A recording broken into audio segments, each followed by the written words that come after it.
Bonjour, bonjour et bienvenue. Merci beaucoup de nous retrouver en ce début d'après-midi, en direct bien sûr dans le studio de Boursorama pour ce Bourse Live consacré à L'Oréal. L'Oréal, groupe français plus que centenaire, leader mondial des cosmétiques, apprécié des consommateurs, c'est une évidence, partout dans le monde pour son approche unique et sans cesse renouvelée du marché de la beauté. L'Oréal, groupe coté en bourse, apprécié par les actionnaires aussi pour la belle régularité de sa progression boursière et la pérennité de son dividende. Alors que vous vous reconnaissiez dans l'une ou l'autre, ou d'ailleurs tiens les deux de ces catégories, ou que vous ayez simplement envie aujourd'hui de découvrir les métiers, la source de la création de valeur de L'Oréal, sa philosophie en matière de performance économique, mais aussi sociale et environnementale, eh bien, vous êtes au bon endroit. Et pour en parler avec nous, j'ai le plaisir d'accueillir sur le plateau Antoine Vandelesse, directeur général des opérations de L'Oréal. Bonjour Antoine. Bonjour Laurent. On décortiquera notamment au programme de ce moment d'échange d'une trentaine de minutes. On abordera dans le détail l'étendue des différents métiers des opérations de L'Oréal et vous verrez qu'il y a à dire. On regardera comment le groupe réussit à créer de la valeur même quand le contexte économique mondial n'est pas toujours au rendez-vous. Et on terminera en démontrant comment performance financière et extra-financière avance main dans la main au service de la raison d'être du groupe que je rappelle, créer la beauté qui fait avancer le monde. Je me tourne vers vous Antoine Vandelesse. On a tous l'impression de bien connaître L'Oréal parce que le groupe, il existe depuis si longtemps, il nous accompagne dans la vie de tous les jours. On a tous un produit d'une des marques de L'Oréal qu'on utilise régulièrement, dont on est fan. Et pourtant, je pense qu'en tant que consommateur et même en tant qu'investisseur, on peine sans doute à discerner l'ensemble des secteurs, des métiers sur le groupe est présent. Alors peut-être une première question en forme de vie ma vie de directeur général des opérations. Quels sont vos enjeux majeurs, vos défis quotidiens pour que le groupe puisse justement assumer au mieux son activité sur ces différents métiers ? Ouais, très bien. Mais déjà, je vais peut-être essayer de vous résumer rapidement ce que sont les opérations du groupe L'Oréal avant de répondre à votre question. Parce que c'est vrai que derrière les produits, les marques iconiques du groupe L'Oréal, leader mondial de la cosmétique depuis 114 ans, il y a une véritable entreprise industrielle. Oui. En fait, ce qu'on ne sait pas très bien, c'est que L'Oréal conçoit et produit 7 milliards de produits par an. Nous concevons 85% de ce que l'on met sur le marché dans le monde. On maîtrise une chaîne de valeur complète chez L'Oréal. On a 38 sites industriels dans le monde. On a 45 000 fournisseurs, 150 centrales de distribution, plus de 600 000 points de vente. Donc on gère vraiment un écosystème absolument complet. Je crois 11 sites en France, c'est ça ? 11 sites en France. On a exactement 11 sites en France. La France, c'est même 25% de la production mondiale du groupe L'Oréal. Donc on est extrêmement ancré dans le marché, enfin dans le territoire français en termes de production. Et ce que je disais aussi, il y a donc 45 000 fournisseurs. C'est une chaîne, dans le groupe L'Oréal, il y a 85 000 collaborateurs, il y en a 22 000 aux opérations. Donc c'est vraiment une entreprise très industrielle. L'industrie chez L'Oréal, les opérations, c'est aussi au cœur de l'innovation du groupe et de la mise en place du développement de 7 000 lancements par an. Alors pour répondre à votre question sur les grands défis qui sont les nôtres, c'est simplement, d'une part, les opérations sont responsables du développement et de l'industrialisation de nos 7 000 lancements de produits par an. Et c'est une source de croissance très importante. Lancement de 7 000 produits par an, ça c'est un chiffre dingue. Ah oui, c'est une machine de guerre à lancer, le groupe L'Oréal. Et donc ça c'est évidemment une grande source de création de valeur pour le groupe. La deuxième, c'est évidemment de faire tourner cette machine mondialement et de garantir la disponibilité de nos produits partout dans le monde. Et enfin, parce que c'est une obsession pour le groupe L'Oréal, la sécurité de nos collaborateurs, la qualité de nos produits et le respect de nos engagements de développement durable. Bon, je le disais dans mon lancement, ce qui est bluffant avec L'Oréal, c'est la création de valeur constante à travers le temps et un peu comme dans le sport de haut niveau, finalement, tout ce qui est maîtrisé, ça paraît fluide, ça paraît facile. On oublie presque les heures d'entraînement, de travail, d'acharnement, de sueur pour arriver tout en haut.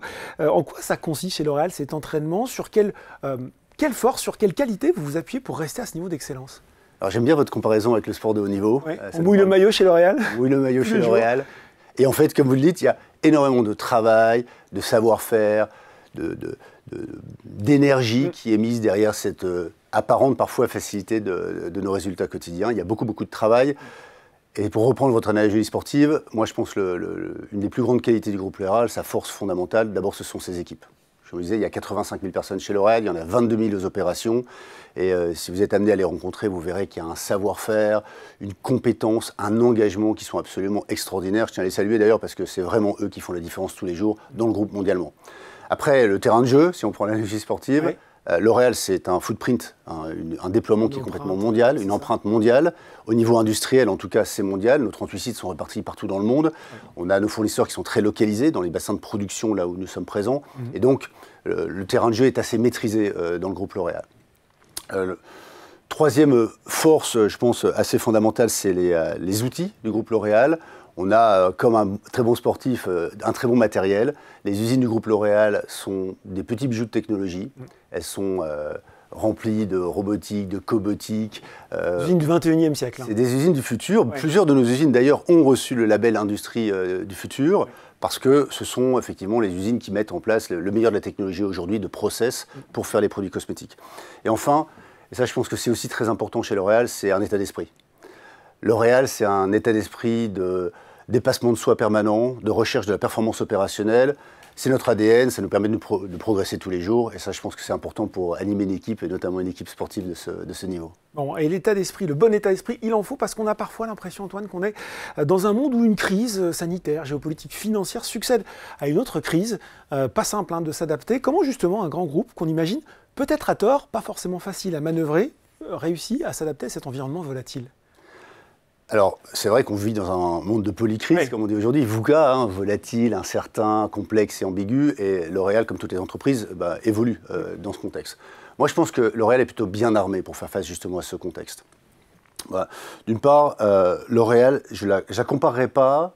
C'est pas le gros paquebot. Voilà, je la comparerai pas en termes d'ADN à un gros paquebot. L'Oréal, c'est au contraire plutôt une flottille de bâtiments qui sont agiles, capables très rapidement de se réorienter et de faire face justement à ce contexte en permanence changeant. Ça, c'est très important à comprendre. C'est vraiment dans l'ADN de L'Oréal d'être une boîte agile et entrepreneuriale. Puis après, il y a deux maîtres mots pour nous. Est-ce que nous sommes résilients par design et est-ce que nous sommes suffisamment agiles? Là encore, en étant toujours très attentif évidemment au fait de toujours s'améliorer, sans jamais de complaisance chez L'Oréal, je pense qu'on est assez bien armé quand on parle de résilience. Pourquoi? Parce que, comme je disais tout à l'heure, on conçoit ce qu'on produit. Et donc notre capacité à faire évoluer la localisation de nos moules d'injection, par exemple, quand on parle de packaging, comme on est propriétaire de nos moules, comme on est concepteur de nos moules, on est capable de les allouer à un fournisseur ou à un autre extrêmement rapidement en fonction des tensions, par exemple d'approvisionnement qui peuvent exister. Ça, c'est un premier point de résilience. Le deuxième, c'est que, je le disais aussi, on produit partout dans le monde. L'Oréal n'est pas du tout dépendant de sourcing très centralisé, très localisé, comme dans d'autres industries. L'Oréal est une entreprise qui produit majoritairement là où elle vend, et donc on comprend assez aisément que on peut réagir en permanence partout dans le monde sans être dépendant d'une zone à l'autre, de façon extrêmement, je dirais, sensible. Et enfin, un réseau de fournisseurs qui est puissant chez L'Oréal, qui est très localisé. En moyenne, 90% des emballages que nous achetons dans le groupe L'Oréal sont produits en proximité de nos bassins de production. Donc là encore, on parle beaucoup des circuits courts, là on est sur des circuits courts régionaux. On achète au Mexique et en Amérique du Nord ce qu'on produit dans le New Jersey. En France, on a plus de 80%. J'étais la semaine dernière dans l'usine de Sycos, qui est la grande usine, du soin de la peau, des produits de luxe, qui est dans le nord de la France, à Cambrai, près de Cambrai, à Caudry exactement. 80% des approvisionnements en emballage de cette usine viennent d'Europe de l'Ouest. Donc on est très centré chez L'Oréal et c'est important. Le deuxième mot, c'est l'agilité. Alors l'agilité, il y a deux choses pour nous qui sont fondamentales. La première, c'est un grand motto chez L'Oréal, c'est saisir ce qui commence. L'Oréal est, je pense, extrêmement agile dans sa capacité à mettre sur le marché très rapidement nos innovations. L'Oréal peut saisir très rapidement ce qui se passe en termes de tendance. Nouvelle tendance, c'est ça. Très rapidement concevoir des produits qui y répondent et les industrialiser. Donc le time to market, la vitesse de mise sur le marché, c'est très important dans notre agilité. Et puis le deuxième point d'agilité qui me paraît important, c'est on est dans un monde digital. On vit tous les jours, nous, nos enfants sont sur TikTok en permanence. On appelle ça l'effet TikTok d'ailleurs chez L'Oréal. Il y a des accélérations dans nos ventes qui peuvent être absolument phénoménales, exponentielles, parce qu'un influenceur dans une géographie, quelqu'un qui a une très forte, beaucoup de followers sur Instagram, sur TikTok, d'un seul coup crée une demande extrêmement forte. Et là, on a mis en place toute une chaîne de valeur, de la détection de ces ventes, la planification de nos productions et une capacité de réaction extrêmement rapide face à ces accélérations. Et c'est ça aussi l'agilité. Donc la résilience, l'agilité, et puis un ADN profondément entrepreneurial et agile, je pense que c'est ça qui nous permet de continuer à surperformer dans un marché qui est assez... qui évolue en permanence, voilà, qui est assez changeant, on peut le dire. Voilà. On va filer la métaphore sportive. Il y a l'environnement, il y a les compétiteurs aussi, le titre de champion mondial des cosmétiques. Il y a un certain nombre d'autres acteurs qui seraient ravis de vous le shipper. Comment l'innovation, la technologie, dont on parle souvent quand on aborde justement L'Oréal, vous aide concrètement à garder cet avantage compétitif par rapport à tous ces autres acteurs qui sont dans la course? Vraiment, j'ai envie de vous dire, parce que c'est un peu notre état d'esprit. que la compétition est saine et elle nous permet de toujours progresser. Donc nous, on est toujours très attentif à ce que fait la compétition parce que c'est une façon aussi de nous améliorer. De se challenger soi-même. Exactement. Ouais. Et ça aussi, c'est l'état d'esprit du groupe. Après, la technologie et la science. Je vais donner des exemples concrets. D'abord, L'Oréal, c'est une entreprise qui a été fondée il y a 114 ans par un chercheur. Donc la science, c'est vraiment au cœur du modèle de L'Oréal. Et c'est vrai aussi aux opérations, puisque les opérations ont en leur charge la science du packaging. La science du packaging, c'est la science des matériaux, la science du design, pour apporter les meilleures solutions à nos consommateurs. Et je peux donner un exemple très concret, par exemple, c'est les équipes de L'Oréal qui ont mis au point, avec Albéa, un de nos grands fournisseurs, vous avez des visuels derrière, des tubes qui ne sont plus faits de plastique, mais qui sont faits de carton aujourd'hui, et qui nous permettent de garantir un moindre impact environnemental. C'est un exemple. On a des exemples d'économies circulaires qui sont mises en place avec beaucoup de nos partenaires externes. Ça, c'est la science du design, la science des matériaux. Et puis, la technologie, je le disais tout à l'heure, nos usines sont des bijoux de technologie, donc ça nous permet d'avoir en permanence des usines qui sont très compétitives, quels que soient les bassins. Je disais tout à l'heure, on a 11 usines en France, nos usines françaises sont extrêmement compétitives. Et ça nous permet d'exporter plus de 95% de ce que l'on produit en France est exporté. Ça, c'est extrêmement, c'est un marqueur fort de la compétitivité de nos sites parce qu'ils sont extrêmement technologiques. L'autre aspect de technologie qui me paraît important, par exemple, de souligner, c'est l'IA. On utilise beaucoup dans nos chaînes de planification d'IA chez le groupe L'Oréal. C'est aussi chez L'Oréal, c'est pas que Nvidia, c'est pas que OpenAI. C'est pas que OpenAI, je parle pas d'IA générative, qui est plus liée à la production de contenu, les LLM, comme on les connaît bien, mais on a énormément de moteurs et d'intelligence artificielle dans la façon dont on planifie une chaîne de production. On le comprend bien, on a des milliards de consommateurs dans le monde, on vend 7 milliards de produits par an.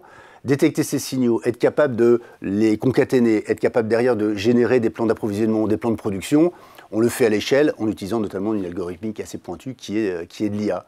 Oui.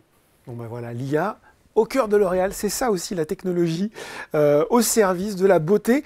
On a le plaisir de recevoir souvent sur le plateau Christophe Babule, directeur financier de L'Oréal. Il m'explique à chaque fois justement comment la croissance, le développement de L'Oréal, la performance financière, en fait, elle ne s'envisage pas sans intégrer la dimension extra-financière. Les deux marchent main dans la main. Ben, ça tombe bien parce que je me dis que le directeur général opération, lui, il est au cœur du réacteur pour relever tous ces défis.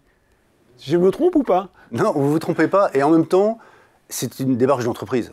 Les 85 000 collaborateurs de L'Oréal sont impliqués dans nos ambitions de développement durable. Alors c'est vrai que les opérations ont un rôle particulier. Quand même, entre les sites, la logistique, les usines, le packaging, je me dis que là, on est quand même... Bien sûr, mais c'est une démarche de toute entreprise. Oui. Et vous avez raison, chez L'Oréal, on ne dissocie pas notre performance financière de notre performance environnementale et sociale. C'est vraiment très, très ancré dans les principes du groupe. Et d'ailleurs, cette démarche, elle n'est pas nouvelle.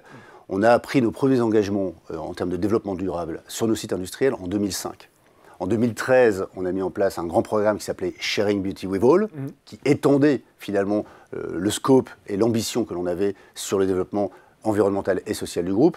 Et en 2020, on a annoncé un programme à horizon 2030 qui est L'Oréal pour le futur et qui là porte des ambitions qui sont extrêmement fortes dans tous les domaines. En fait, il y a 5 grands domaines pour les opérations, je crois qu'ils s'affichent derrière moi. Le climat, évidemment, le CO2, la décarbonation, mais aussi l'eau. La biodiversité, le respect et la préservation de la biodiversité dans notre sourcing, dans nos achats. La préservation des ressources, c'est-à-dire essayer d'utiliser moins de ressources. On fait beaucoup de choses sur l'intensité. On parle souvent de sobriété en parallèle de la décarbonation, par exemple. Et puis la responsabilité sociétale du groupe L'Oréal avec des programmes d'achat inclusifs, notamment, qui sont extrêmement puissants. Donc ça, c'est les déclarations que nous avons prises déjà en 2020. Et en fait, on fait des progrès assez importants. Je pense qu'au-delà des engagements, il faut mesurer les résultats que font les entreprises. Je vais vous donner 2 exemples. Le climat. Le climat, donc sur le scope 1 et 2, c'est-à-dire tout ce qui est généré en termes de CO2 par les sites du groupe L'Oréal. Le groupe L'Oréal a pris les engagements d'être... Juste on précise, Antoine, scope 1 et 2, c'est les émissions directes... Les émissions directes du groupe L'Oréal, oui, excusez-moi, c'est vrai. C'est un peu technique. C'est un peu technique. Oui. Donc les émissions directes émises par tous les sites du groupe L'Oréal, il y a 168 sites dans le monde, 38 usines, des centrales de distribution, des sites administratifs, des centres de recherche. Sur l'ensemble des sites du groupe L'Oréal, L'Oréal a pris l'engagement d'être à 100% d'énergie renouvelable en 2025. Aujourd'hui, en 2023, fin 2023, okay, on est à plus de 89% d'énergie renouvelable sur l'ensemble des sites. En France, c'est 97% d'énergie renouvelable sur nos sites. 97%. Exactement. Et on aura donc l'intégralité de nos sites qui seront à 100% d'énergie renouvelable en 2025. Il y a une autre façon de bien mesurer l'effort qui a été fait par L'Oréal depuis 2005.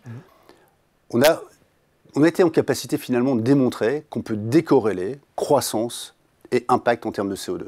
L'Oréal, sur son scope direct... Pour beaucoup, n'est pas possible. Hein. C'est un enjeu où souvent on dit « c'est pas vrai, on ne peut pas faire de la croissance et protéger l'environnement ». Ça paraissait un pari fou quand on l'a pris en 2005. Aujourd'hui, en 2023, nos émissions de CO2 en valeur absolue ont baissé de 91%, moins 91% depuis 2005, et ça sera 100% en 2025, comme je viens de le dire, quand en parallèle, notre activité en volume a augmenté de 45%. Donc c'est vraiment la démonstration qu'on est capable de faire l'écart entre les deux. Sur l'eau, autre exemple qui est très important, qui est aussi un enjeu du futur pour toutes les entreprises et pour L'Oréal, sur l'eau, L'Oréal a pris l'engagement qu'en 2030, 100% de l'eau industrielle sur nos sites, c'est-à-dire l'eau qui sert notamment par exemple au lavage de nos cuves, sera réutilisée ou recyclée en boucle. En 2023, à date, c'est 43% de cette eau. Et nous serons au rendez-vous en 2030. Donc là aussi, on ne prélèvera pas d'eau, sauf celle qui va dans nos produits, pour faire simple. Tout le reste, ce sera en boucle sur nos usines. Antoine, on dit souvent que le cadre réglementaire en Europe, c'est sans doute le plus exigeant au monde. Est-ce que c'est vrai déjà? Et est-ce que vous le vivez comme une contrainte supplémentaire ou comme une opportunité, ou peut-être un peu des deux d'ailleurs? Sûrement un peu des deux. Oui. On ne va se cacher, les contraintes réglementaires, elles existent. Elles imposent aux grands groupes comme le nôtre de se mettre en conformité. Mais en fait, et c'est la façon dont on l'aborde, on essaie de le faire toujours avec beaucoup de détermination et d'anticipation. On n'est pas souvent surpris par l'évolution des règles réglementaires chez L'Oréal, et on les anticipe beaucoup. Ce qui nous permet donc d'être à l'heure, je vais dire. Par exemple, qu'on pourrait se dire c'est un désavantage concurrentiel, vous voyez? Non, alors déjà, quand on est un groupe comme le nôtre qui a une empreinte mondiale, on est soumis aux référentiels mondiaux les plus exigeants. FDA aux États-Unis, le REACH, le Green Deal en Europe, le CSAR, la Cosmetic Regulatory Act des Chinois. Évidemment, on est en conformité sur l'ensemble de ces référentiels. Finalement, l'Europe, souvent, a une longueur d'avance sur les autres. Donc, à la fin, on s'aligne toujours sur les référentiels les plus exigeants et on se met en conformité. Par exemple, il y en a un qui est très important en ce moment, c'est la fameuse CSRD, les obligations de déclaration extra-financière qui vont être normées et auditées en Europe. Le groupe sera au rendez-vous, puisqu'on a déjà pu construire sur pratiquement 15 ans d'engagements environnementaux extrêmement forts. Et puis après, donc ça, c'est un défi, mais c'est un défi qu'on est capable de gérer. Qui est intégré, oui. Tout à fait. Après, ça peut être aussi une opportunité, parce qu'on a la conviction, L'Oréal, que vu la taille de l'entreprise, vu son impact dans l'industrie en général et évidemment cosmétique en particulier, on a aussi un rôle de leader qui doit montrer la voie. Je vous donne un exemple, c'est ce qu'on appelle l'EPR, donc c'est Extended Producer Responsibility en anglais, c'est un terme anglais comment je vais dire ça, qui explique, qui démontre. Non, pas qui explique. Non, excusez-moi, j'essaie de trouver le terme en français, mais qui oblige qui incite, dire en anglais peut-être que qui incite les industriels, excusez-moi, qui incite les industriels à faire en sorte que leur packaging soit recyclable. Mais un des enjeux qu'on a en face de nous, c'est la montée à l'échelle des circuits circulaires de recyclabilité des packaging dans toutes les zones où on opère. L'Oréal a aussi un rôle, et c'est là que c'est une opportunité, d'être un pionnier, d'être quelqu'un qui va accélérer la mise en place de ces EPR partout dans le monde. Bon, rien à voir avec le nucléaire. J'en profite, j'ai un directeur général d'opération avec moi, c'est pas tous les jours. Un des aspects dans l'évaluation de la performance extra-financière, dont on parle rarement là pour le coup, c'est la façon dont l'entreprise interagit avec ses différents partenaires, ses sous-traitants. Comment vous abordez cet aspect chez L'Oréal? Vous l'expliquez, un circuit court, beaucoup d'acteurs locaux. Comment ça marche concrètement? Concrètement, vous avez raison, c'est extrêmement important d'engager l'ensemble de nos partenaires et on y est très sensible. Et c'est fondamental parce qu'on ne peut pas avoir un impact sur l'ensemble de sa chaîne de valeur si on n'engage pas tous ces écosystèmes. Nos fournisseurs, par exemple, sur la décarbonation, sur l'eau, sur l'ensemble des critères. Ça fait partie du tout. Ça fait partie absolument du tout. On a besoin que l'ensemble des acteurs de la chaîne, et pas simplement L'Oréal, soient évidemment très mobilisés sur le développement durable. On a besoin d'une part d'innover avec eux. L'Oréal ne porte pas toutes les solutions par lui-même, évidemment, et on est extrêmement engagé avec un nombre important d'écosystèmes très innovants, que ce soit des startups, des académiques ou nos fournisseurs, pour justement inventer les solutions de demain. J'en parlais tout à l'heure sur le packaging avec Albéa. On travaille avec, par exemple, une entreprise, je vois qu'il y a le visuel derrière, là, des produits biothermes. c'est le plastique qui est dans ces packaging, dans ces bouteilles, vient de chez Carbios. Carbios, c'est une entreprise française que vous connaissez. Entreprise cotée, bah oui, les clients de Boursorama, je pense, la connaissent. Exactement. La Carbios qui a mis en place des procédés de recyclage enzymatique du plastique, qui permet à partir d'un plastique qui est d'un grade détérioré de refaire pratiquement des monomères d'origine. L'Oréal travaille avec cette start-up qui devient maintenant une entreprise d'ailleurs industrielle, hein, elle est en train de monter à l'échelle. C'est typiquement à travers ce type d'innovation qu'on est capable d'inventer les solutions de demain concernant l'environnement et qu'on engage finalement nos écosystèmes. Puis le deuxième, c'est de les engager sur des objectifs concrets. Oui. C'est-à-dire on promeut énormément de sujets sur le développement durable. Encore faut-il être sûr que nos fournisseurs nous suivent. Et c'est ce qu'on fait, par exemple, sur le scope 3, hein, sur la décarbonation. On engage nos fournisseurs. Là, scope 3, on explique aussi. Le scope émissions 3, indirectes. C'est les émissions indirectes de L'Oréal. Donc, c'est les émissions, par exemple, de tous nos fournisseurs en amont. Et donc là, la volonté, c'est de faire en sorte que l'on permette à tous nos fournisseurs d'aborder ces trajectoires de décarbonation avec une vraie vision. Je donne un exemple assez simple. On travaille depuis très longtemps avec deux grands verriers français dans la vallée de la Brelle. La vallée de la Brelle, c'est la glace vallée en France. D'accord. La vallée de la Brelle, c'est situé entre les départements de la Manche et de la Seine-Maritime. Ça se jette au Tréport. Et c'est une région qui, depuis plus de 300 ans, fait du verre. Avec des grandes entreprises comme Pochet du Courval, qui faisait déjà du verre sous Louis XIV, ou Verre Essence, ex-SGD. Ces entreprises, pour faire du verre, il faut fondre du sable. Pour fondre du sable, jusqu'à présent, la plupart des entreprises utilisent du gaz. Et le gaz, à cette échelle-là, n'est pas décarboné. Eh bien, L'Oréal travaille avec ces grands verriers, en les incitant, en leur donnant des perspectives d'activité qui leur permettent d'investir derrière la transition de gaz à four électrique. Et ces fours électriques, eh bien, avec le mix décarboné qu'on a en France, plus potentiellement des projets éoliens ou PPA sur des panneaux solaires, vont permettre, à terme, de réduire très sensiblement les émissions de carbone liées à la production de verre. Voilà, et c'est une façon pour L'Oréal d'engager ses partenaires. Un peu dans la continuité de ce que vous venez de dire, d'ailleurs, au-delà de la sensibilisation à l'approche durable, comment vous élevez, c'est un peu les exemples que vous avez donnés déjà, mais peut-être on peut en avoir plus, comment vous élevez concrètement le niveau de jeu de vos partenaires? Je disais, c'est qu'il y a une forme de prosélytisme et de volonté de les engager, et en même temps, une ambition et des engagements qu'on attend d'eux. Chez L'Oréal, on évalue des fournisseurs sur 5 grands thèmes. On leur demande d'être irréprochables en termes de qualité, évidemment, qualité de conformité. On leur demande d'être innovants, j'en parlais tout à l'heure. On leur demande d'être compétitifs, bien sûr, ça compte énormément pour nous. On leur demande d'être capables de garantir la disponibilité des produits, faire face à ces pics dont on parlait tout à l'heure. Et enfin, d'être extrêmement engagés dans le développement durable. Et on les évalue sur ces 5 critères, et chaque critère a le même impact dans la pondération qu'on peut avoir sur la performance d'un fournisseur. Donc c'est très sérieux. Quand on travaille avec L'Oréal, on sait que le critère de développement durable va être un critère déterminant dans la sélection du fournisseur. Et puis, comment on le met en œuvre? Déjà, L'Oréal a un impact certain partout où on opère. On est la première entreprise cosmétique du monde. Je donne l'exemple en France. En France, L'Oréal, ça emploie 15 000 personnes en direct. L'Oréal emploie 15 000 personnes en France, mais c'est 94 000 emplois indirects en France, et notamment chez nos fournisseurs. Et donc, on a un effet de levier important, on a un impact économique important, on est très ancré là où on opère. Et donc, bien sûr, ça intéresse tous les fournisseurs de travailler avec L'Oréal. Et comme pour travailler avec L'Oréal, il faut être vertueux en développement durable. Ça nous permet de jouer notre rôle. C'est un client qu'on est content d'avoir, j'imagine. Absolument. Ça fait toujours bien sur le CV. C'est une référence que beaucoup de personnes dans l'industrie espèrent avoir, parce qu'effectivement, c'est un gage de qualité dans le travail qu'on peut faire. Un autre exemple, je pense, qui est intéressant, c'est l'engagement social et inclusif du groupe L'Oréal.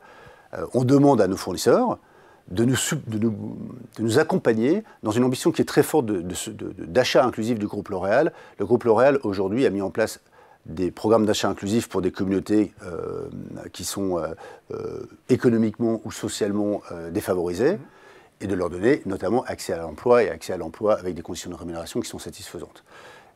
Aujourd'hui, c'est 85 000 personnes dans le monde qui bénéficient de ce programme d'achat inclusif du groupe L'Oréal. L'Oréal a pris l'ambition de doubler le nombre de bénéficiaires d'ici 2030. Mais ce n'est pas L'Oréal qui les emploie directement, c'est les fournisseurs de L'Oréal à travers les ambitions qu'avec L'Oréal, ils portent pour justement générer un monde plus inclusif. Donc là aussi, en fait, c'est un petit peu la preuve qu'on peut faire rimer cette compétitivité et cette responsabilité au quotidien dans la façon dont on opère. Absolument. Elles sont complémentaires. Ouais. Absolument.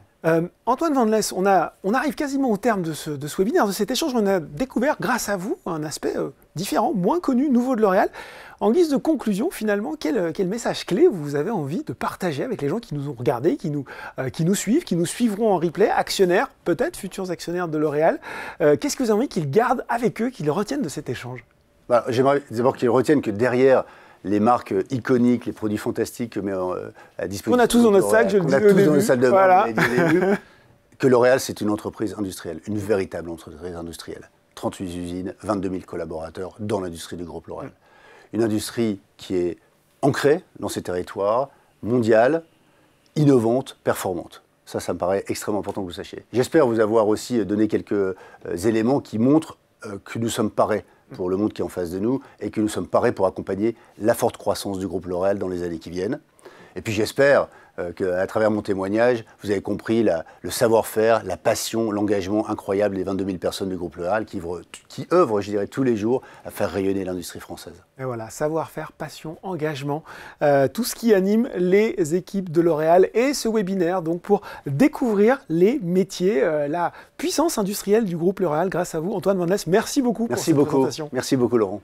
Ce webinaire se termine. Vous pourrez bien sûr le retrouver en replay d'ici quelques jours sur le site de Boursorama et rester encore quelques instants avec nous après le clap de fin, le temps de remplir un court questionnaire de satisfaction. Merci beaucoup de nous avoir suivis en ce début d'après-midi et à très bientôt. Au revoir.